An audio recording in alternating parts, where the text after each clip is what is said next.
I now fell into a regular routine of apprenticeship life, which was varied beyond the limits of the village and the marshes by no more remarkable circumstance than the arrival of my birthday and my paying another visit to Miss Havisham. I found Miss Sarah Pocket still on duty at the gate. I found Miss Havisham just as I had left her, and she spoke of Estella in the very same way, if not in the very same words. The interview lasted but a few minutes, and she gave me a guinea when I was going, and told me to come again on my next birthday. I may mention at once that this became an annual custom. I tried to decline taking the guinea on the first occasion, but with no better effect than causing her to ask me very angrily if I expected more. Then and after that I took it. So unchanging was the dull old house, the yellow light in the darkened room, the faded spectre in the chair by the dressing-table glass, that I felt as if the stopping of the clocks had stopped time in that mysterious place, and while I and everything else outside it grew older, it stood still.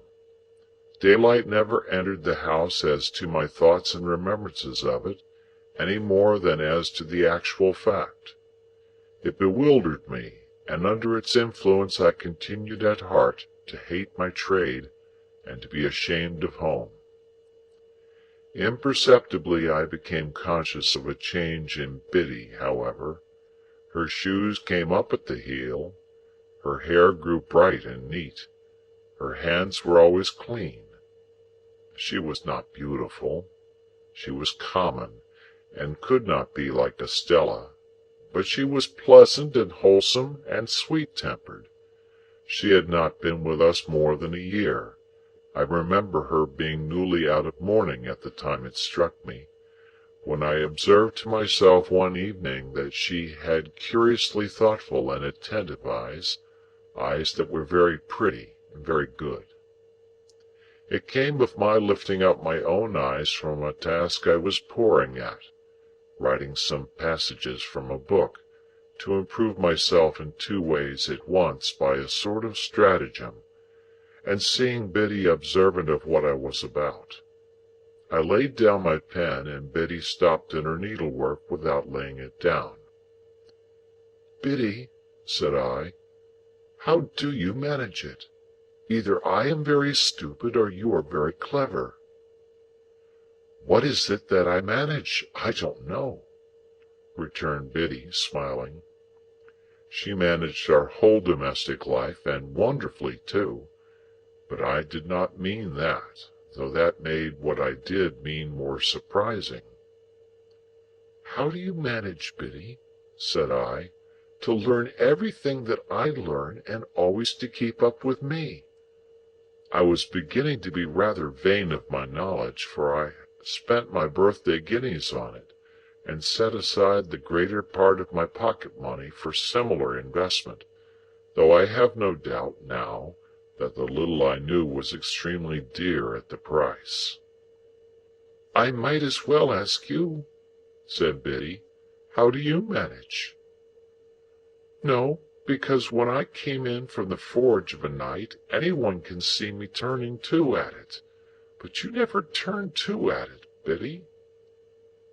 "I suppose I must catch it like a cough," said Biddy quietly, and went on with her sewing.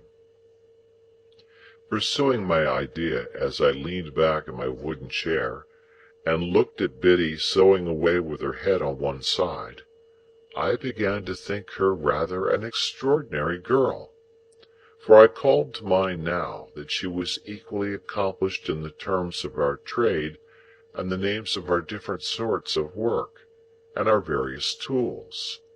In short, whatever I knew, Biddy knew.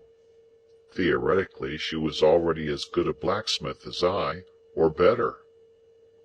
"You were one of those, Biddy," said I, "who make the most of every chance. You never had a chance before you came here, and see how improved you are." Biddy looked at me for an instant, and went on with her sewing. "I was your first teacher, though, wasn't I?" said she, as she sewed. "Biddy!" I exclaimed in amazement. "Why, you are crying!" "No, I am not," said Biddy, looking up and laughing. "What put that in your head?" What could have put it in my head but the glistening of a tear as it dropped on her work? I sat silent, recalling what a drudge she had been until Mr. Wopsle's great-aunt successfully overcame that bad habit of living, so highly desirable to be got rid of by some people. I recalled the hopeless circumstances by which she had been surrounded in the miserable little shop, and the miserable little noisy evening school, with that miserable old bundle of incompetence always to be dragged and shouldered. I reflected that even in these untoward times there must have been latent in Biddy what was now developing, for in my first uneasiness and discontent I had turned to her for help, as a matter of course. Biddy sat quietly sewing, shedding no more tears, and while I looked at her and thought about it all, it occurred to me that perhaps I had not been sufficiently grateful to Biddy. I might have been too reserved, and should have patronized her more, though I did not use that precise word in my meditations, with my confidence. "Yes, Biddy," I observed when I had done turning it over, "you were my first teacher, and that at a time when we little thought of ever being together like this, in this kitchen." "Ah, poor thing," replied Biddy. It was like her self-forgetfulness to transfer the remark to my sister, and to get up and be busy about her, making her more comfortable. "That's sadly true." "Well," said I, "we must talk together a little more, as we used to do, and I must consult you a little more, as I used to do. Let us have a quiet walk on the marshes next Sunday, Biddy, and a long chat." My sister was never left alone now, but Joe more than readily undertook the care of her on that Sunday afternoon, and Biddy and I went out together. It was summer-time, and lovely weather. When we had passed the village and the church and the churchyard, and were out on the marshes and began to see the sails of the ships as they sailed on, I began to combine Miss Havisham and Estella with the prospect in my usual way. When we came to the riverside and sat down on the bank, with the water rippling at our feet, making it all more quiet than it would have been without that sound, I resolved that it was a good time and place for the admission of Biddy into my inner confidence. "Biddy," said I, after binding her to secrecy, "I want to be a gentleman." "Oh, I wouldn't if I was you," she returned. "I don't think it would answer." "Biddy," said I with some severity, "I have particular reasons for wanting to be a gentleman." "You know best, Pip, but don't you think you are happier as you are?" "Biddy," I exclaimed impatiently, "I am not at all happy as I am. I am disgusted with my calling and with my life. I have never taken to either since I was bound. Don't be absurd." "Was I absurd?" said Biddy, quietly raising her eyebrows. "I am sorry for that. I didn't mean to be. I only want you to do well and to be comfortable." "Well, then, understand once for all that I never shall or can be comfortable, or anything but miserable, there, Biddy, unless I can lead a very different sort of life from the life I lead now." "That's a pity," said Biddy, shaking her head with a sorrowful air. Now I too had often thought it a pity.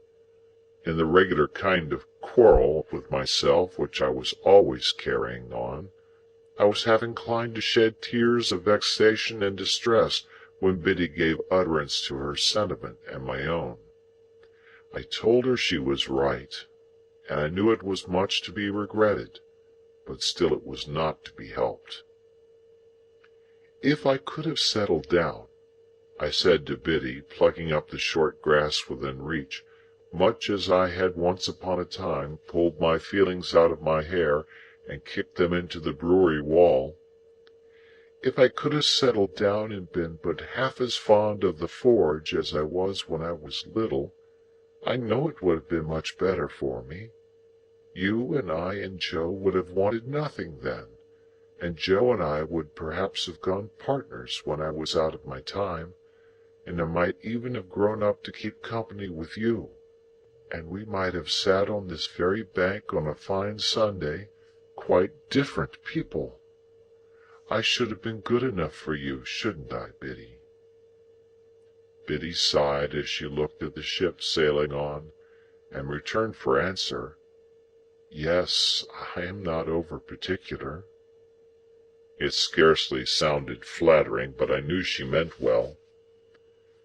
"Instead of that," said I, plucking up more grass and chewing a blade or two, "see how I am going on, dissatisfied and uncomfortable and